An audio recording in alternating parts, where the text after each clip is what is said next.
G'day friends and fans, welcome to Day Talk Stuff Ukraine War Update for the 23rd of April 2026. I'm your host, the author David Applegate, author of the books The Boyhood of Cade, Power Games, Into the Earthbound, and the Erotic Tales from the Empire. All my links are in the link tree. As the war continues, I'll continue to bring you comprehensive news and coverage from both sides in this tragedy. Now, as this tragedy continues, most of the liberal establishment, of course, cheers it on. And this is one of the reasons why the war cannot come to an end, because Ukraine has adopted a maximalist approach to this war, because they believe the world order is going to protect them no matter what. And that is the most dangerous form of politics ever. Tribalism. Now, Russia has attacked Kiev, Dnipro. There were strikes on Kiev in the last drone strike 2 days ago. Yeah. And that was, 2 days ago. That was, we look around the map. I think that's 2 days. That's old. Old. Right. So there's no strikes on Russia. Strike on Kiev, strike in Sumy, strike on Dnipro. As we look around the map, there is heavy artillery exchanges in Sumy. There are engagements in the northern buffer zone, with Russia trying to break out and only making small gains. No gains. Nothing of consequence in Kupiansk. Nothing has shifted really in Lugansk. And Lyman is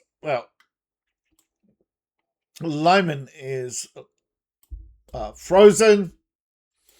Small gains down here in this growing cauldron, in which you can see the Ukrainians are now going for the bowl lips, which I pointed out earlier was one of the weaknesses of the cauldron. Just a coincidence, right? Yeah, because... yeah, Ukraine. If you are watching Ukraine, why don't you give me some proper views and not just one? Yeah. All right. So, as we look at Koshnikovia, the Russians are pretty much stalled here as well. But on the other side, they are making small gains. Little headway here and there. Shifting positions. A little bit here, shifting positions here and there, a little bit more than here and there than others. But, as you can see, the grinding continues, but no major town has come.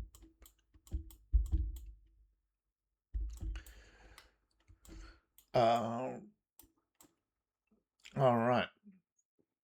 Yeah. As we look, Russia's pushing, but nothing is yielding.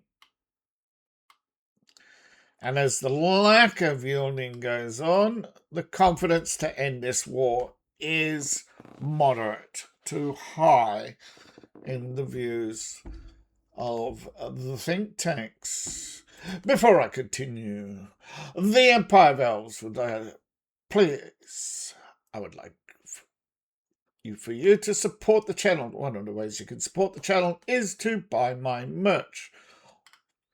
The Empire Valves, one word, empirevalves.myshopify.com is your one-stop shop for enchanting treasures based on my writing.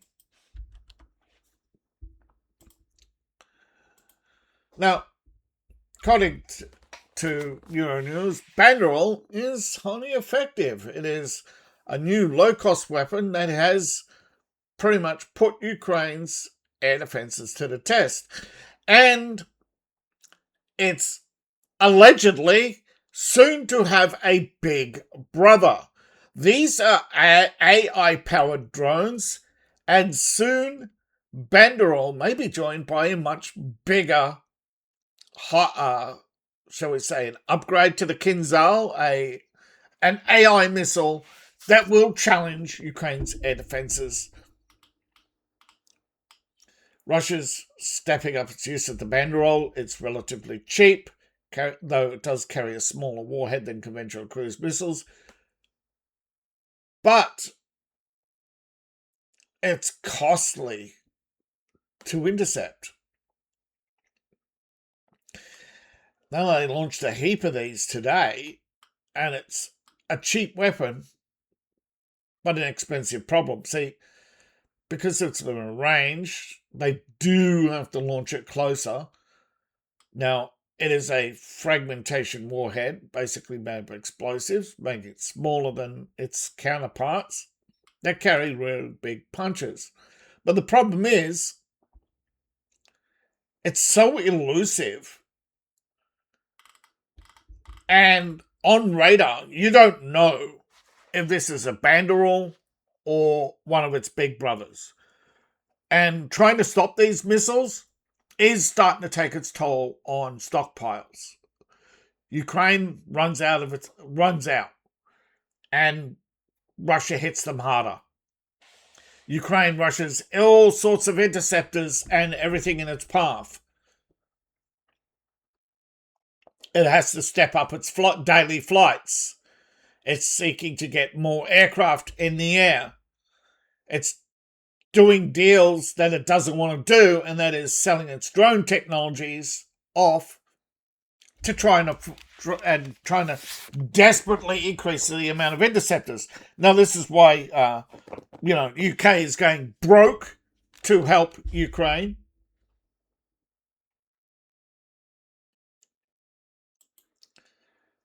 Now, there's a human cost to this war, and bare grocery shelves are a daily norm, according to the New York Times. It is a hardship for the Ukrainians, and no matter what I do, even if I log in the New York Times, yes, was only going to give us a brief look. There's no disguising the gaps in the shelves, and they are growing. And that's all they let you look at. This is, yeah. They want, yeah. They're going to give me $20. Yeah. All right. Now, according to Yuko Agro Consult, no, there's no risk of food shortage. It's only product variety that is suffering. Yeah. So, if you like kale, beans, and wheat products, Ukraine's got you covered.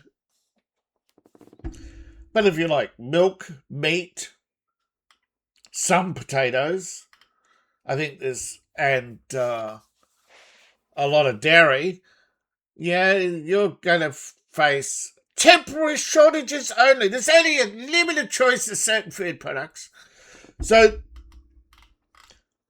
they're not gaslighting Ukrainians. This is Ukrainian agricultural market news for Europe from the Ukrainian agricultural portal. This isn't for Ukrainians to read. It's in English for a start. But this is a Ukrainian site, but it's not a Ukrainian language website. It's not for Ukraine.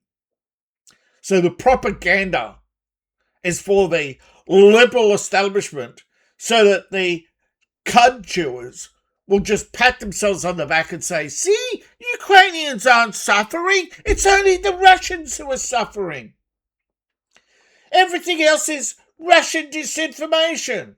Despite the fact that the New York Times are probably the most biggest Russophobes on the planet. Though they were once the biggest kiss ass. Isn't it funny?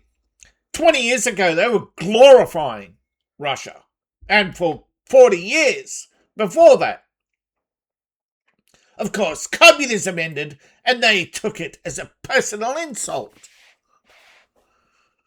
Now, is there a Ukrainian emergency?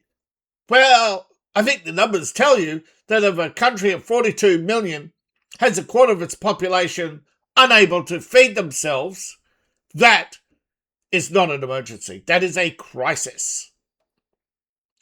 And if they've lost a quarter of their population to displacement, that's a catastrophe.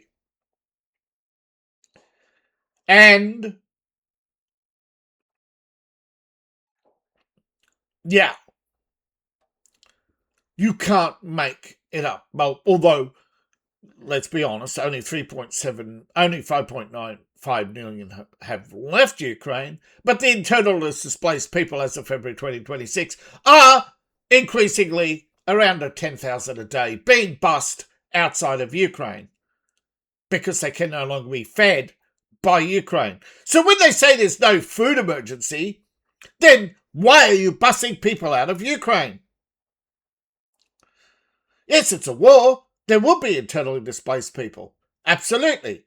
And will there be civilian casualties? Unfortunately.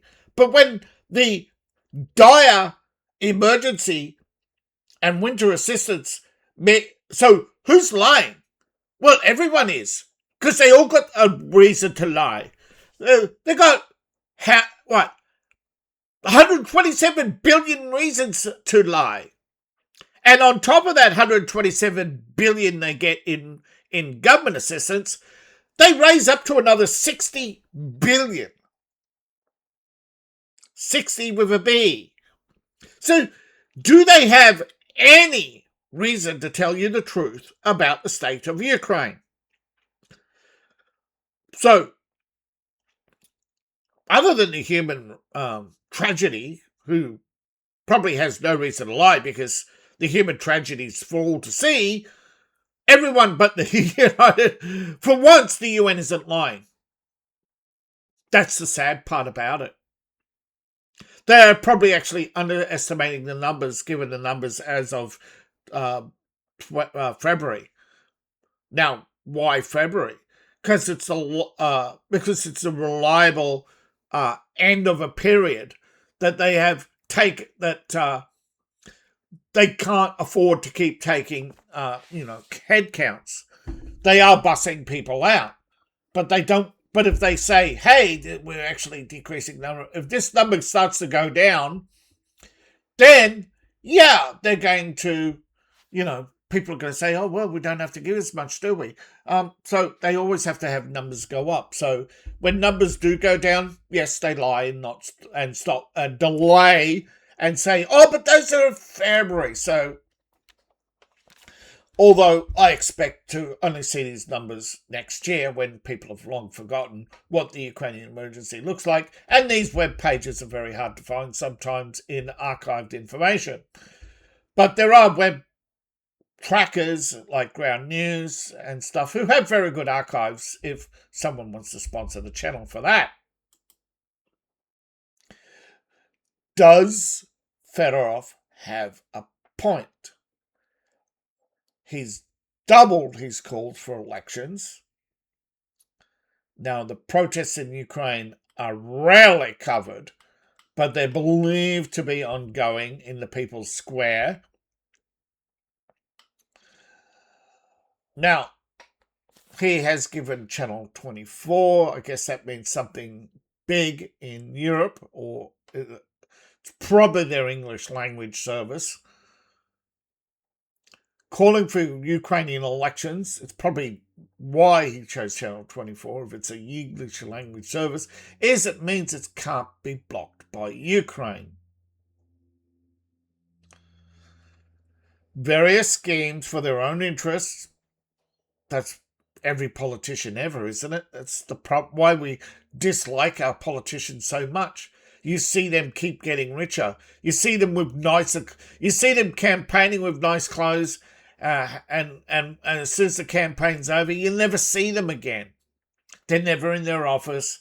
They're always on TV in nice clothes.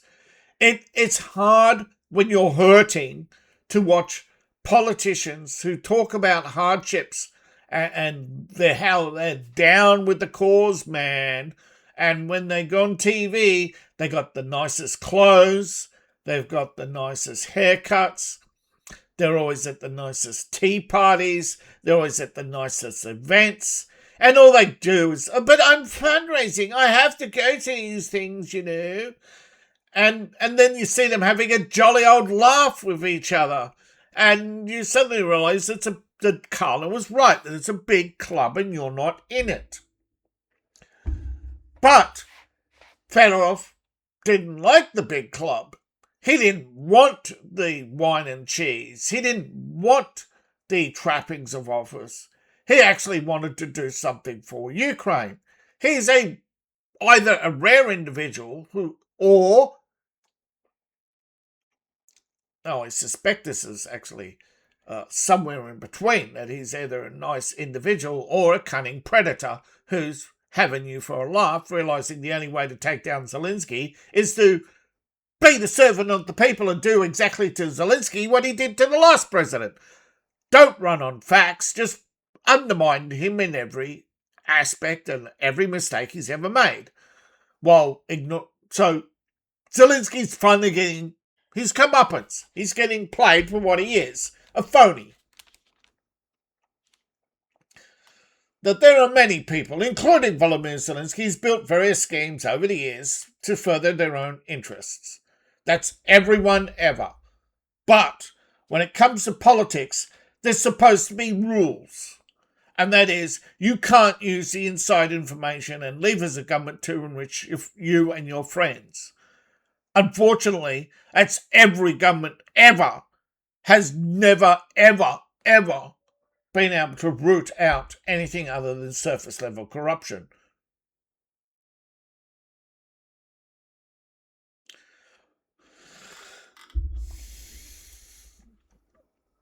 As Russia trades blows, Putin has warned of all most destructive hits. Now, as you can see,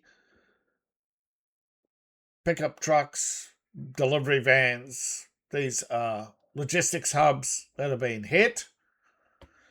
But unfortunately, it does take its toll because the military hides its logistics hubs amongst the people. That's why they hit Russia's logistics hubs. Everything Ukraine does, or everything Russia has and done, they think the same. They've all drilled, they have the same infrastructure. They have the same tactical thinking. They have the same intelligence services, and for a while they overlapped. So they know everything about each other. And that's why Europe wanted Ukraine, because Ukraine was Russia's trusted attack dog. But this is why Russia is so hurt by Ukraine. Because Ukrainians turned so quickly and so easily on the offer of getting an average wage. At then, 10,000 euros a year was a lot to a Ukrainian, 10,600 euros, and it's only gone up. I forget what the average wage is in Europe now, but you look at Poland, it's $1 trillion economy. $1 trillion economy. You look at Romania, their economy has doubled since the end of the Cold War. Ukraine's economy has barely shifted since the Cold War. Sure, they post glorious trade figures, they post glorious growth numbers, but 5,600 Ukrainian pesos a year, yeah, you're poorer than the poorest Russian. Now, Russian president has hinted at a catastrophic scenario for Ukraine that they've let, by striking the economic infrastructure, you're now reaping the retaliation. This is why a lot of channels, I suppose, are more popular than me. I don't know.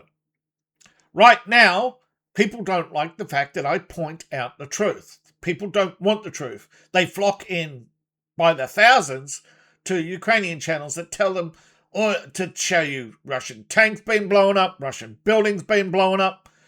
And I suppose, you tell me, the people who come to my channel want the truth. So, do I give up my audience who I like for an audience I don't know and probably will never look at my videos anyway, because also one of the other advantages other channels have is they're Ukrainians.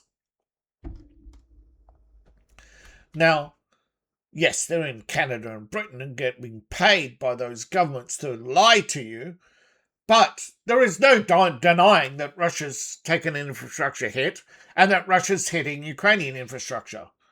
Russia's retaliated by hitting Black Sea shipping, port facilities, and though this is primarily also aimed at choking their military, it is hurting their economy. The tragedy is apparent. Yeah, the trajectory of the war is apparent as well. I've said many times, Russia is preparing the Omsk solution. Whether they use it is another thing. Now, for those who, I've seen that I've got a few new subscribers, so for brief, the Omsk solution is Russia calls for an end to the war. Ukraine, of course, will freeze, and they hit Kryvyi, probably because it's Zelensky's hometown, so Ukraine doesn't surrender. Then they hit Dnipro. Then they hit Kharkiv,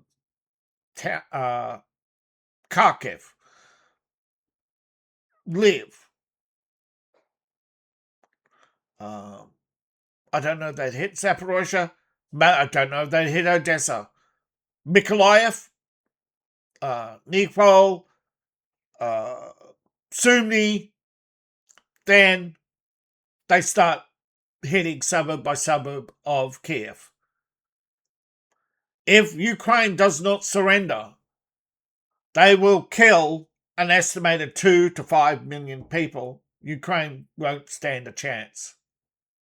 And so instead of losing 20% of the country and calling and they lose much worse. And Russia will just grind what's left of the Ukrainian army to dust. I'm sorry to be the bearer of bad news. This happens if and only if the opposite doesn't happen. And this is where Ukraine has the opportunity, and there are signs it's working. If Ukraine can grind the Russian army to a halt, they may be able to end the war without triggering a much deeper retaliation if they grind the war to a halt where it stands. But it takes 6 to 12 months of not gaining ground and not losing ground. Because if they start to gain ground, they trigger Russia's panic. See, this is a delicate situation. When you are dealing with people this hardened, you cannot continue with your maximalist idealisms and your desires for historical relevance. I mean, let's face it, he's already achieved some sort of history that will last in Ukraine for at least 50 years, but he's still going to be, he's not, if the Omsk solution goes ahead, he's not going to like the outcome. If you push Russia too hard, you've got to take a loss, Zelensky, but his thinking is no, the West has got my back. Russia will collapse. China will collapse, everyone, next week. Watch it. China collapsed 3 years ago. They've been in negative territory for the last 3 years. They're not giving up on their dreams of Taiwan. I warned people about China. I did a video on it. No one cared. China is going to print money and continue to flood the world with cheap goods and use those foreign earnings to buy more land, buy more businesses, to dig their way out of this hole they're in. And you keep handing them that victory. Because you seem to have some stupid idealistic notion of free trade will make you richer. No, it won't. All it does is hand your technological advantage to someone else, because all you want is nothing but, competition and choices is great for the consumer. No, it's not. It's idealistic cope and seethe. Now, Russia is going to expand its control zone, whether you like it or not, but at what rate? Very slow. They are, if the banderol and it continues being more effective, if the port blockade, which combined with the Lightning II and soon the banderol II, then the Russians stand to gain, I would not say a victory, but I think moderate success, in which Putin can then turn around and appease those angry and dismayed and wanting an end to this war, to say, well, we've gone as far as we can go. Let's bring about an end to this war, and then we'll see what happens. But it's a grey zone, and this grey zone,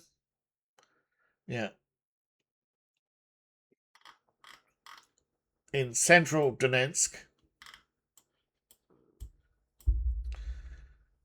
this grey zone, all this, it's not quite under Russian control, but the Russian army routinely moves through the area and building up their numbers and wearing out the Ukrainian defenders. And if they do collapse, that is, and trust me, it's been years. Russia's propaganda is not changing Ukrainians' minds. Okay? So Russian propaganda is not aimed externally. And their people know not to trust their government, and they verify that. So Russian media walks a very tight rope, in which they have to give you a lot of truth. Otherwise, they get delegated to the same irrelevance as CNN. But this is verifiable, although World Bank puts it 20-ish, not 24. That's a rather precise amount. But Ukraine's state debt since 91 has exploded. Okay? Now, you can understand, after maybe 20 years, most countries' debts, and I say most because, you look at the US, usually come down. Now, one of the reasons why the US debt is so high is because it is a government-driven economy. Ukraine is trying to mimic the US on that. So is Europe. Europe wanted a government-driven economy in the first place. America didn't. It was forced on them by the liberal establishment, of which half the Republican Party are good old rhinos, that is, establishmentarians.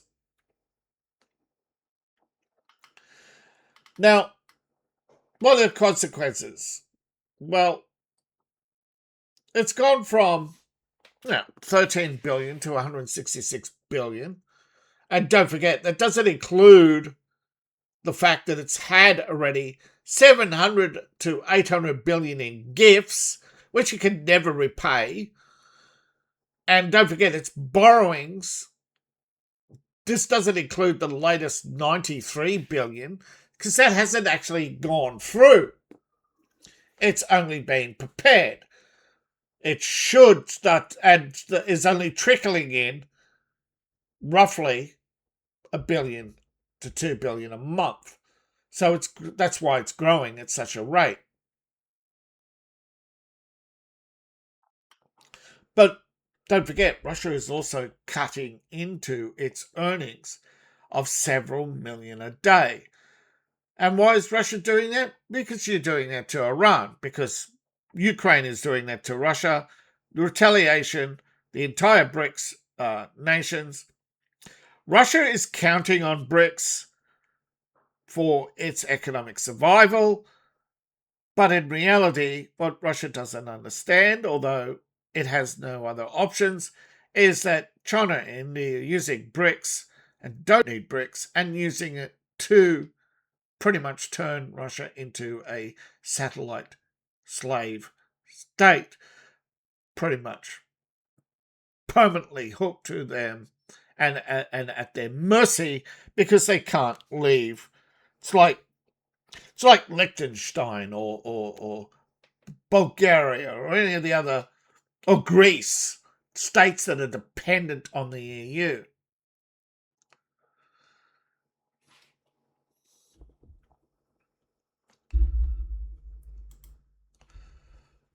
Russia claims to be only hammering logistics hubs. Technically, some of the places it hits are logistic hubs, including the post office, private couriers.